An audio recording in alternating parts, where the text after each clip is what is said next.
Volume of composite shapes or compound shapes. So a composite shape is a 3D shape in this case that's made up of two or more recognisable 3D shapes. So here we have a shape that has been made up of two cuboids, one big cuboid on the base and a smaller cuboid on the top.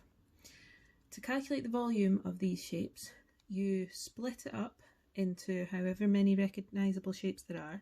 So we have two, so I'm going to call the base shape 1 and the top one shape 2. So you split it up into the recognisable shapes and then you calculate the volume of each individual shape, and then to get the total volume you add them together at the end. So we're going to calculate the volume of this shape here to begin with. So it's a cuboid, so we know the volume of a cuboid formula is L times B times H, and I've just said this is the volume of shape 1, so that's why I've put a little 1 there. Now on the next line we're going to put in the numbers. So looking just at this base shape, this is the height, this is the length, and this is the breadth. So we are only using these three numbers. So 10 times 5 times 6, which is 300 centimetres cubed. Now we're going to look at calculating the volume of shape 2. Looking at shape 2 on its own, we only know the length is 4 centimetres and the height is 4 centimetres.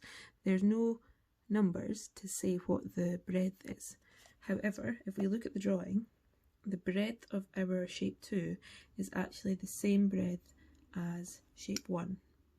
So that means the breadth is going to be 5. So again, same steps, we're going to write down the formula, which is for the shape 2, that's why I've got a little 2 here, L times B times H. Put in the numbers, which are 4, 5 and 4, and calculate the answer, which ends up being 80 centimetres cubed. So we've got the volume of each shape individually, and then we need to add them together to get the total volume of this composite shape. So we're adding volume 1 and volume 2. Volume 1 was 300, volume 2 was 80. So altogether the total volume of the composite shape is 380 centimetres cubed.